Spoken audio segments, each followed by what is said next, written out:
Shalom. First and foremost, I want to give all praises, honor, and glory to Yahweh, Bahasham Yahweh Shai, Bahasham Ruach HaKodesh. Double honors to the elders and the apostles of Great Millstone, and peace and blessings to the elect. And today's lesson, I want to speak on this article here related to the individual Mamdani, the dude who's running for mayor of New York City, Zoran, and his socialist ways, which he is blatantly not even trying to hide, right? So as it says here, seize the means of production. I'm just going to call him by the first name. Zoran lays bare his agenda.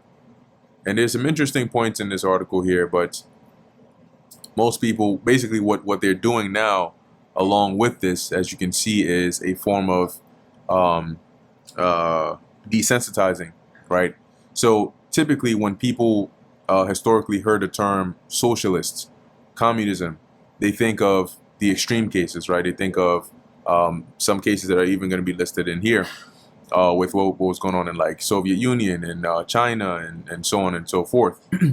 And based on what we've seen time and time again, whenever they want to start pushing a certain directive or a certain narrative or agenda, they often try to start by desensitizing the minds of the people.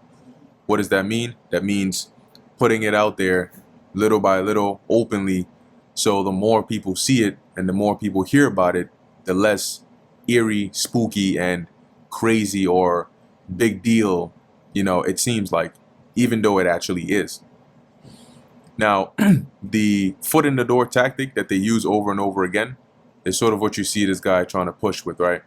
He's like, I'm coming out, I'm openly telling you what it is, and I can do that because it's not as bad as you think it is. It's not the boogeyman that you think it is. Once again, that's just to get the foot in the door. When you read, there's a book called, I think it's The Naked Communist, and it goes into it starts off with, what's this guy's name?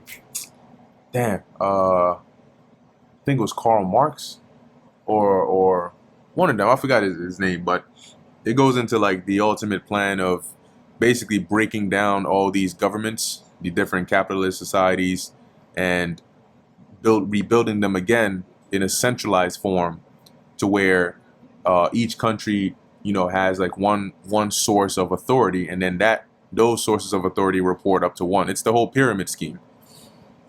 But anyway, let's read a little bit of this here.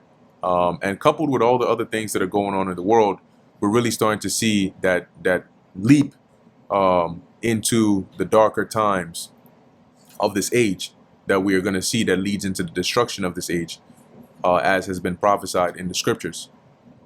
So here it says, this is a quote from Maya Angelou: "When someone shows you who they are, believe them the first time." Zoran's run for mayor of New York City is a clear and present danger to the stability, economic health, and democratic foundation of both the city and the nation. Now, whether they're doing this as a means of, and by they I mean those behind the scenes that are sort of throwing out these characters, because that's really what they are. They're individuals that are play roles in the bigger plan, right? They're characters.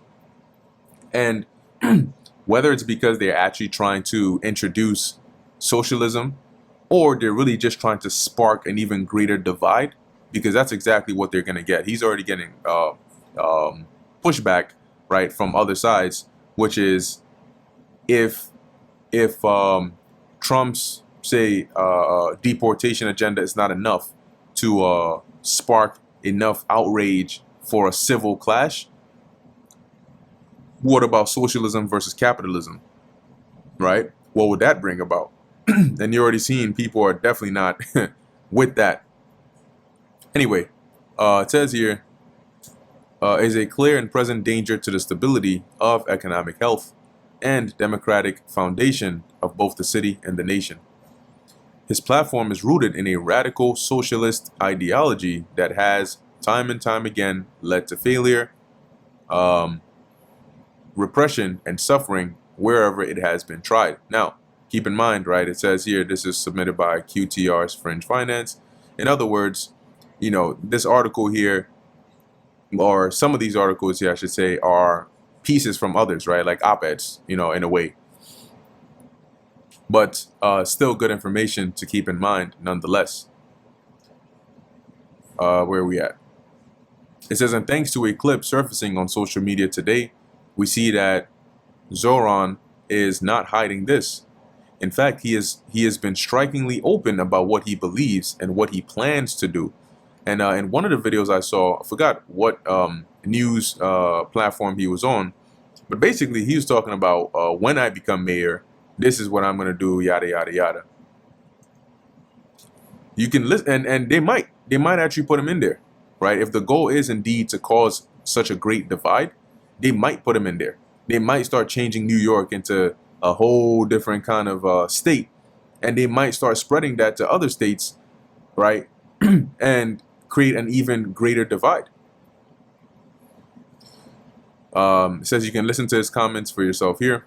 Speaking in 2021 at the Young Democratic Socialists of America Organizing Conference, Mamdani said, or Zoran said, his goal is to continue to elect more socialists and to be unapologetic about our socialism. You hear that? So, and in a nutshell, as it's going to go into, it's kind of like centralizing things, right? So either the state or the government owns, things that used to be privately owned, whether businesses, companies, grocery stores, those things. And basically, if one source of authority has it, then they can equally ration it out or share it amongst the populace, so to speak. But okay, in the name of fairness or equity, you go and do this, but what are you giving up? Because now you're at the mercy of the government to do the right thing. And if they don't, and that's basically what you saw in history time and time again. What happens when they don't do right by the people, but they have the power that the people gave them. So it says his goal is to elect more socialists and be unapologetic about our socialism. So who would have thought, right? Who would have thought 10 years ago, 1 decade ago, that you would America, right? The great United States of America would get to a point where you have an influx of unvetted immigrants in the country. You have this whole deportation mission, right? You have the building of detention centers openly, right? As they call it, alligator Alcatraz. You have socialists running for mayor. Yo, who would have thought that this is the America you'd be seeing, in 10 years if you were back there a decade ago? He followed that with 2 key objectives: boycotting Israel and seizing the means of production. The phrase seizing the means of production is not some vague slogan. It is the core tenet of Marxist revolutionary ideology. It means that private property, businesses, and industries are taken from their owners and turned over to collective or state control. Now, keep in mind that matter of fact, let me see if I can pull it up. Only, I wonder if I bookmarked it.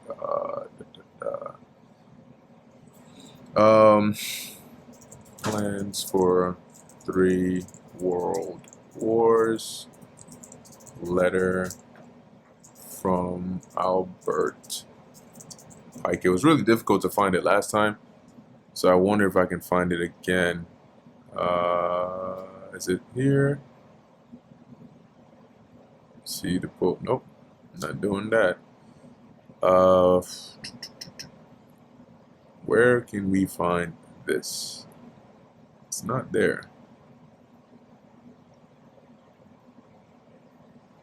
Is it here?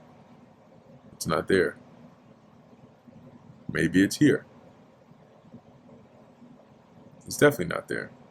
Damn, they really trying hard to to hide this joint. Is it here? Okay. Well, I don't think I'll be able to find it. I don't remember where. Oh, there we go. This might. No. I'm not trying to download it though. Let's check this out.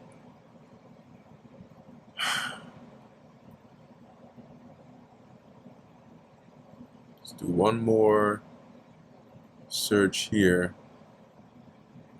Yeah. not able to find it at the moment. But anyway, they mentioned in there how a part of their plan was to basically push communism throughout the different, like that was like the whole like Bolshevik revolution. I think if I'm not mistaken, that was the one. But you had other uprisings in different countries that eventually years down the line led to that spread of communism and sort of that ideology in there. And it all starts with somebody that comes on the scene. They start preaching this, they start saying this, they start getting people to follow them, and then eventually it turns into something more than you thought. um, but as it says here, the phrase seizing the means of production is not some vague slogan. It's the core tenet of Marxist revolutionary ideology. It means that private property, businesses, and industries are taken from their owners and turned over to collective or state control. Now, people might say, I think the guy, whoever wrote this article, even says that. Historically, this has been done not through elections or peaceful reform, but through authoritarian rule, state violence, and mass suppression. And then it goes into different examples, like in the Soviet Union, Joseph Stalin used the seizure of private farms and industry, known as collectivization, to consolidate power and eliminate private enterprise. This led directly to Holodomor, a man-made famine in Ukraine in which millions died. Well, what do you think happens if they have control of all the food and they said, yeah, we ain't giving you shit, you know? And then there's a different, there's a problem there, right? In Maoist China, the Great Leap Forward aimed to forcibly collectivize agriculture and industry under state control. It too resulted in catastrophic famine and the deaths of an estimated 30 to 45 million people. Zoran's unapologetic admiration for these ideas should not be taken lightly. He stated in 2021 what the purpose is about this entire project. Interesting, right? Project is not simply to raise class consciousness, but to win socialism. He added that we are doing both of these things in tandem. Who's we? To also organize for what is correct and for what is right. This is the language of ideological revolution, not democratic governance.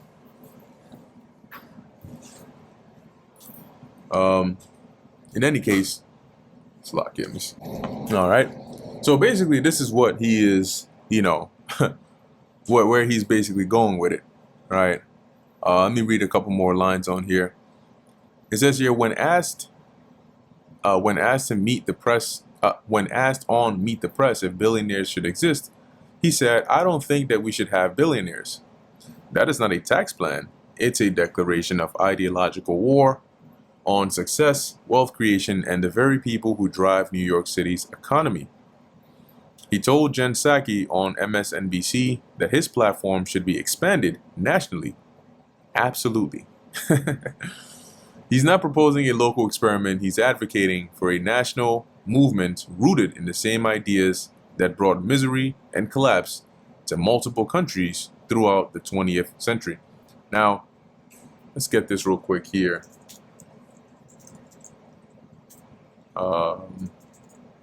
Jeremiah 30:7.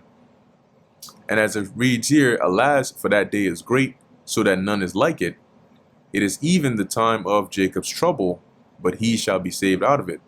Now, the visions that these prophets saw, right, of basically the aftermath or the end product of the actions that we see being taken now, it was so bad, it was so chaotic and catastrophic that they described it in such ways.